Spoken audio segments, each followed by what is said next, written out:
उड़ीसा में हुए रेल हादसे में अब तक लगभग 300 लोगों की जानें जा चुकी हैं। 900 से ज्यादा लोग घायल हैं। रेस्क्यू टीम्स ने अपना काम खत्म कर दिया है और रेस्टोरेशन ऑफ द ट्रैक्स का काम चालू हो चुका है। रेल मंत्री ने यह भी बताया है कि इलेक्ट्रॉनिक इंटरलॉकिंग एरर के कारण यह हादसा हुआ। हालांकि पिछले 10 से 12 साल में ऐसी कई रेल एक्सीडेंट्स हुई हैं जो कि इंडियन रेलवेज की सिक्योरिटी पर सवाल उठाती हैं, लेकिन हमने शायद सबक नहीं सीखा और इसीलिए इतने लोगों की जानें आज गई हैं। चाहे आप 2011 जुलाई का फतेहपुर एक्सीडेंट ले लीजिए, जिसमें हावड़ा कालका मेल डिरेल हो गया था, जिसमें करीबन 70 लोगों की जानें गई थी, तो वार्निंग सिग्नल्स थी। या फिर आप मई 2012 की हम्पी एक्सप्रेस का एक्सीडेंट ले लीजिए, जिसमें 25 लोग मारे गए। मई 2014 में गोरखधाम एक्सप्रेस 25 डेड। मई 2016 में Indore Patna train accident 146 dead. जनवरी 2017 हीराकुंड एक्सप्रेस करीबन 40 लोगों की मौत और अगस्त 27 में उत्कल एक्सप्रेस में करीबन 20 लोगों की मौत। और इसके 4 दिन बाद कैफियत एक्सप्रेस, जिसमें मौत तो नहीं पर करीबन 70 लोग गंभीर रूप से घायल हुए थे। और इसी के बाद रेलवे मिनिस्टर सुरेश प्रभु ने रिजाइन भी किया था। हाँ, वो एक जमाना था जब रेल मंत्री रिजाइन किया करते थे, मॉरल रिस्पॉन्सिबिलिटी लिया करते थे, लेकिन आज के नए इंडिया में बोला जाता है कि रेजिग्नेशन देना एक कमजोरी है। काफी बहस हुई है, नए सिक्योरिटी मेजर्स की बात काफी दिनों से चल रही है, ये आपने न्यूज में भी काफी बार देखा होगा। आज के इस एपिसोड में लेकिन जानने की कोशिश करेंगे कि इस घटना में कैसे एक नहीं, दो नहीं, 3 दुर्घटनाएं एक के बाद हुई और इस एक्सीडेंट को एक टेक्निकल गिच माना जा सकता है, एक सिक्योरिटी लैप्स माना जा सकता है, या एक लापरवाही कि हमारे जो एक पॉलिटिकल क्लास और एक पॉलिटिकल विल है उसको सिक्योरिटी की परवाह ही नहीं है।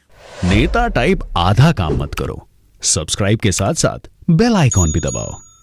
शुरुआत करने से पहले मैं आपको यह चित्र भी दिखा देता हूं। अगर आपको यह नहीं मालूम है क्या है, तो इसका नाम है मंगलयान। इसरो के साइंटिस्ट ने इसे एक बहुत ही कम बजट में एक शॉट में सीधा मार्स पहुंचा दिया। भारत पहला देश बना जिसने पहले अटेम्प्ट में लो बजट में मंगलयान तक का सफर तय कर दिया। लेकिन हमें यहां बोला जाता है कि देखिए, सिक्योरिटी अपैरेटस बैठाने में, टेस्टिंग करने में 10 साल लग जाते हैं। दूसरे तरफ नए नए ट्रेन लॉन्च करने में उतना टाइम नहीं लगता है, लेकिन शायद जाने उतनी इंपॉर्टेंट नहीं है, इसीलिए सिक्योरिटी को प्रायोरिटी नहीं दिया गया था। समझाता हूं कैसे। उड़ीसा के बालासोर डिस्ट्रिक्ट में बहानगा बाजार स्टेशन से कुछ पहले यह घटना घटी। नॉर्मल रेलवे लाइंस की तरह यहां भी अप एंड डाउन लाइन चलती है। अप लाइन चेन्नई की तरफ जाता है, डाउन लाइन हावड़ा की तरफ। इसके अलावा इस जगह पर दोनों तरफ लूप लाइंस भी हैं। लूप लाइंस को हम सर्विस रोड की तरह मान सकते हैं, जिसका इस्तेमाल तब होता है जब किसी ऐसी ट्रेन को क्रॉस करने देना होता है जिसे जल्दी जाना होता है। अक्सर राजधानी या शताब्दी के लिए बाकी ट्रेन थोड़ी देर के लिए लूप लाइन में चली जाती हैं और तब ये हाई स्पीड ट्रेन पास हो जाती है और ये वापस फिर पटरी में आ जाते हैं। शालीमार से चेन्नई जाने वाली कोरोमंडल एक्सप्रेस अपने स्टेशन बालासोर से टाइम से निकल चुकी थी और अगले स्टेशन पर टाइम पर पहुंच भी जाती, क्योंकि बहानगा बाजार उसके स्टॉप तो था ही नहीं। इसी टाइम बहानगर बाजार स्टेशन से कुछ ही दूर पहले एक गुड्स ट्रेन लूप लाइन में खड़ी थी। अब हुआ कुछ ऐसे कि कोरोमंडल सीधा आकर लूप लाइन में घुस गई और बहुत जोर से गुड्स ट्रेन को टक्कर दिया। ये टक्कर इतनी खतरनाक थी कि कोरोमंडल के कुछ डब्बे गुड्स ट्रेन के ऊपर चढ़ गए और कुछ दूसरे डाउन लाइन के ऊपर जाकर गिर गए। ठीक उसी वक्त डाउन लाइन में यशवंतपुर हावड़ा एक्सप्रेस हावड़ा के तरफ जा रही थी और वो भी इन बोगियों से जाकर टकराई और डिरेल हो गई। 2017-18 में रेलवे बजट में एक नया सेफ्टी फंड राष्ट्रीय रेल संरक्षा कोष या RRSK लाया गया था, जिसका कॉर्पस 1 लाख करोड़ था और जिसको सेटअप किया गया था कई सेफ्टी वर्क्स करने के लिए, क्योंकि हमारी इंडियन रेलवेज में अक्सर एक्सीडेंट्स होते आए हैं और वो रुके कभी नहीं है। इसकी सबसे पहली प्रायोरिटी थी कि रेलवे ट्रैक्स और रेलवे क्रॉसिंग्स ठीक करना। सेकेंड प्रायोरिटी थी मॉडर्नाइजेशन करना, इंजन कैब का, नई टेक्नोलॉजीज लाना। और थर्ड प्रायोरिटी थी कि क्रू मेंबर्स को बेहतर तरीके से ट्रेन करना। 2017 से 2022 तक हर साल 20,000 करोड़ खर्च होना था इस सिक्योरिटी मेजर के लिए। इसमें से सेंट्रल गवर्नमेंट 15,000 करोड़ देती, रेलवेज 5,000 कंट्रीब्यूट करती, पर रेलवेज ने अगले 3 साल का फंडिंग ही नहीं किया। करीबन 15,000 करोड़ रुपए। इतना ही नहीं, जो पैसे पहले इस फंड में जमा हुए थे उससे भी करीबन 2,300 करोड़ नॉन रेलवे सेफ्टी में खर्च किए गए। सोचिए, अगर ये सेफ्टी मेजर्स पे काम लिए जाते तो शायद ये एक्सीडेंट नहीं होता, शायद ऐसे कई और डिरेलमेंट्स रुक सकती थी।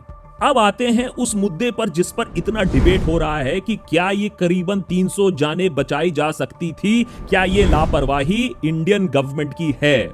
इंडियन रेलवेज में 2012 में ट्रेन कोलिजन एडवांस सिस्टम के अंडर एक ऑटोमेटिक प्रोटेक्शन सिस्टम तैयार किया गया था जिसका नाम अब दिया गया था कवच। रेलवे मिनिस्टर अश्वनी वैष्णव के अकॉर्डिंग ये कवच सेफ्टी इंटेग्रिटी लेवल 4 सर्टिफाइड है, जिसका मतलब कवच लगाने से दुर्घटना होने की प्रोबेबिलिटी 1 in 10,000 हो जाती है। ये इतना एडवांस सिक्योरिटी सिस्टम है जो करीब 10 किलोमीटर पहले ही किसी ऑब्स्टिकल को, ट्रेन ट्रैक पर किसी ऑब्स्टिकल को अपने ultra high frequency radio wave से रीड कर लेता है और ट्रेन की स्पीड 30 किलोमीटर तक ले आता है, जिसके बाद ट्रेन को फिर रोकना बहुत आसान हो जाता है। पर अच्छा और एडवांस सिस्टम होना और अच्छा और एडवांस सिस्टम को इंप्लीमेंट करने में जमीन आसमान का फर्क है। फैक्ट यह है कि यही एडवांस्ड कवच सिस्टम अभी तक सिर्फ 2% ऑफ इंडियन रेल लाइन में लगाया गया है। सिर्फ 2% हमारे रेल लाइन नेटवर्क को यह कवर करता है। फर्स्ट फेज में प्लानिंग तो यह थी कि 2022-2023 में यह कवच 2000 किलोमीटर रूट पर भी फैलाया जाए, वो भी कोई बात होती, लेकिन अभी तक सिर्फ 1500 किलोमीटर भी नहीं किया गया है। इंडिया का टोटल रेल नेटवर्क 68,000 किलोमीटर्स है। इसका मतलब है अभी तक कवच 2% ट्रेन लाइन कवर कर पाया है, और अगर इसी स्पीड पे चलता रहा तो आप और हम तो निकल जाएंगे इस दुनिया से, तब तक भी यह कवच नहीं लगेगा। इस बात पर भी बहुत डिबेट हो रहा है कि कवच कैसे लग सकता है, इतना कैसे हो सकता है, टाइम कहां है हमारे पास, फंड्स कहां हैं हमारे पास। लेकिन दूसरी बात हम भूल जाते हैं कि कवच और नो कवच इतनी बुरी तरीके से दुर्घटना हुई कैसे, और उससे बात साफ होती है मेंटेनेंस की, हमारे रेलवे ट्रैक्स की, उस पर ध्यान नहीं दिया जाता है। 2017 से 2021 तक 1100 से भी ज्यादा डिरेलमेंट्स हो चुकी हैं खराब ट्रैक्स की वजह से। कैग ने अपने रिपोर्ट में डिरेलमेंट ऑफ इंडियन रेलवेज के track maintenance investigation of derailment किया था। कैग ने यह भी बताया कि ट्रैक रिकॉर्डिंग कार के इंस्पेक्शन में 30 से 100% तक का इंस्पेक्शन शॉर्टफॉल है। कैग के according engineering department, operating department और मैकेनिकल डिपार्टमेंट की वजह से 100 डिरेलमेंट्स होती आई हैं। इनमें से 500 से भी ज्यादा केसेस में एक्सेप्टिंग अथॉरिटी को डिरेलमेंट की इंक्वायरी रिपोर्ट भी टाइम से सबमिट नहीं की गई थी। तो ये मत सोचिए कि ये दुर्घटना है, ये एक्सीडेंट है। चेतावनी पहले भी थी, मैन मेड एरर पहले भी हो रहे थे, और उसके बाद जाकर ये बड़ी एक दुर्घटना घटी है, जिसके कारण ये डिरेलमेंट्स रुकी नहीं, क्योंकि हमने उस पर फोकस नहीं किया, और इसीलिए आज ये सिचुएशन आया है। उड़ीसा के केस में it's one of the biggest lapses in signalling भी है। छोड़िए कवच की बात, ये बताइए कि सिग्नलिंग इतना खराब कैसे हो गया कि कोरोमंडल को पहले गुड्स ट्रेन ने मारा, फिर वो लूप लाइन में जाया, लूप लाइन में फिर हावड़ा ट्रेन ने उसे मारा।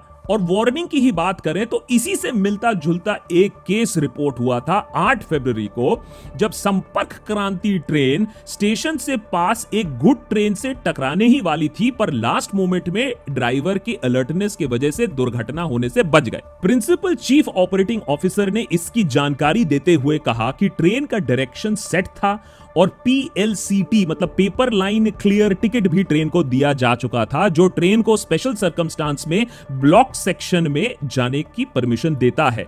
इसके बाद भी ऐसा फेलियर होना थोड़ा स्ट्रेंज था।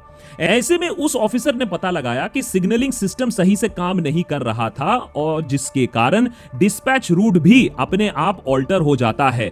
अगर उस वक्त ट्रेन के लोको ड्राइवर अलर्ट नहीं होते तो एक भयानक घटना घट चुकी होती।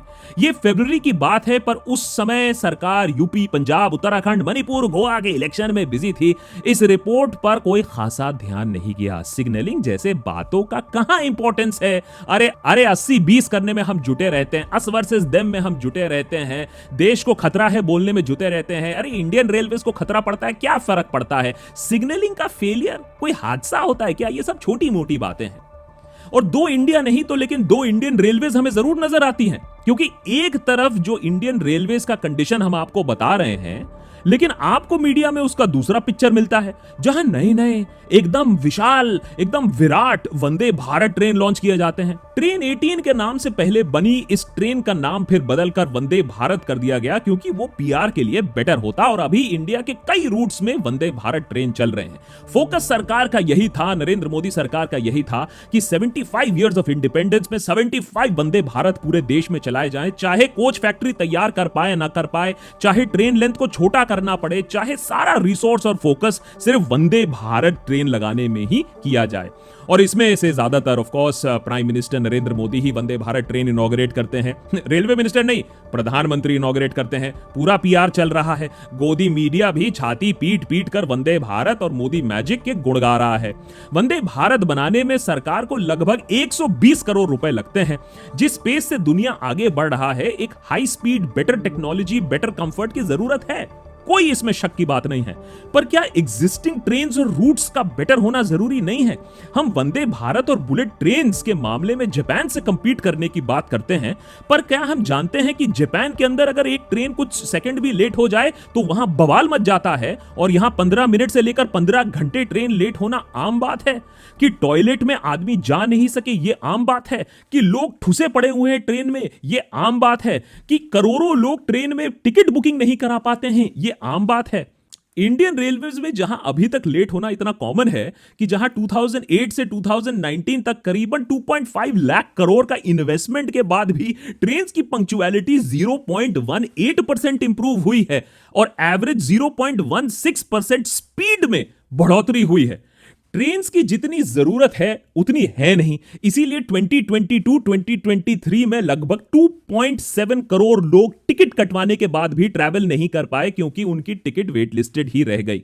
मिशन रफ्तार लगाया गया 2016-17 में, ताकि गुड्स एंड फ्रेट ट्रेन्स की स्पीड डबल की जा सके, पर अभी तक वो उतनी ही गति पर चल रही है और ज्यादा कोई खास इंप्रूवमेंट नहीं हो पाया है। आपको जानकर हैरानी होगी कि 2023 में जहां हम वंदे भारत के पीआर के दम पर इंडियन रेलवे की तारीफ कर रहे हैं, लेकिन वहां सच तो यही है कि आज भी अगर किसी ट्रेन की स्पीड 55 किलोमीटर हो तो वो सुपर फास्ट कैटेगरी में कहलाई जाती है। उड़ीसा ट्रेन एक्सीडेंट में अभी कंप्लीट रिपोर्ट आना बाकी है, और उसके बाद सारी बातें और क्लियर हो जाएंगी। पर यह सच है कि जहां हम नए वंदे भारत का इनॉग्रेशन कर रहे हैं, वहीं हमारी एग्जिस्टिंग रेल इंफ्रास्ट्रक्चर में काफी इंप्रूवमेंट होना बाकी है। तो ये आपके नजरिए की बात है कि आपको बुलेट ट्रेन चाहिए, वंदे भारत चाहिए, या बेसिक सेफ्टी प्रोटोकॉल चाहिए जिससे लोगों की जानें बचे। और ये मत कहिएगा कि ये नामुमकिन है, मुमकिन जरूर है, क्योंकि जो देश मंगल तक पहुंच सकता है, चांद तक पहुंच सकता है, वो आराम से एक ट्रेन कोलिजन अवॉइडेंस सिस्टम लगा सकता है। जिस गति से, जिस पैशन से, जिस तेजी से वंदे भारत लॉन्च किया गया था, उसी पैशन से, उसी तेजी से हम ये ट्रेन कोलिजन अवॉइडेंस सिस्टम भी लगा सकते हैं। और अगर वो भी नहीं कर सकते हैं, कम से कम अंग्रेजों के जमाने के सिग्नलिंग सिस्टम को तो कम से कम मेंटेन रख सकें, जिससे एक ट्रेन दूसरे ट्रेन के ऊपर चढ़ ना जाए। लेकिन जो भी हो जाए, 300 जाने भी चली जाए, हमें सीख तो मिलने वाली है नहीं, क्योंकि इस दुर्घटना के बाद और भी दुर्घटनाएं घटी। और वो घटी क्यों? क्योंकि इस इंसिडेंट को भी हर इंसिडेंट के तरह एक कम्युनल स्पिन देने की कोशिश की गई, जहां कुछ राइट विंग ट्रोल्स ने यह भी दिखाने की कोशिश की कि एक्सीडेंट साइट के बगल में ही एक मस्जिद टाइप स्ट्रक्चर दिखाई देता है, और एक्सीडेंट दिन था फ्राइडे, तो इसका मतलब आप खुद ही आंख लीजिए कि कौन इसके पीछे हो सकता है। वो तो दूसरी बात निकली कि वो स्ट्रक्चर जिसकी बात हो रही थी वो एक इस्कॉन टेम्पल निकला। लेकिन बार बार यही चीज दोहराने की कोशिश की गई कि किसी और की गलती है, सरकार की गलती नहीं हो सकती है। सरकार इस्तीफा और मॉरल रिस्पॉन्सिबिलिटी की बात नहीं कर सकती है, क्योंकि खैर मॉरल तो है ही नहीं। और उसके बाद भी अगर आप देखो किस तरीके से जो मीडिया पहले के जमाने में एक सिस्टम को, एक सरकार को कटघरे में लाती थी, सवाल पूछती थी, जाने क्यों गई ये सवाल पूछा जाता था, आज वही मीडिया रेल मंत्री को एक मसीहा की तरह दिखाने की कोशिश कर रहे हैं कि देखिए वो साइट पर है, देखिए वो रात तक काम कर रहे हैं। तो हो सकता है कि इस एक्सीडेंट के बाद रेल मंत्री का एलिवेशन हो, रेजिग्नेशन तो ना हो, क्योंकि इस चीज को एज अ पॉजिटिव दिखाया जा रहा है कि देखिए कितना बढ़िया काम हो रहा है। लेकिन फैक्ट तो यही है कि चाहे आप वंदे भारत को बिल्कुल वेलकम करिए और करना भी चाहिए, लेकिन जहां प्रायोरिटी की बात है वो साफ है कि ना हमारी सिग्नलिंग सिस्टम, ना हमारी हाइजीन सिस्टम, ना हमारी ऑन टाइम परफॉर्मेंस सिस्टम कहीं भी है, और हजारों लाखों लोग रोज इंडियन रेलवेज में इसको भुगत रहे हैं। मतलब आसान भाषा में अगर आपको समझाने की कोशिश करें तो भाई सूट बूट तो बहुत अच्छा लग रहा है, लेकिन अंदर का कच्चा बनियान जो है वो फटा है, उसमें से बांस आ रही है। सवाल यह है कि आपको क्या नजर आ रहा है, अंदर की बात या बाहर का सूट।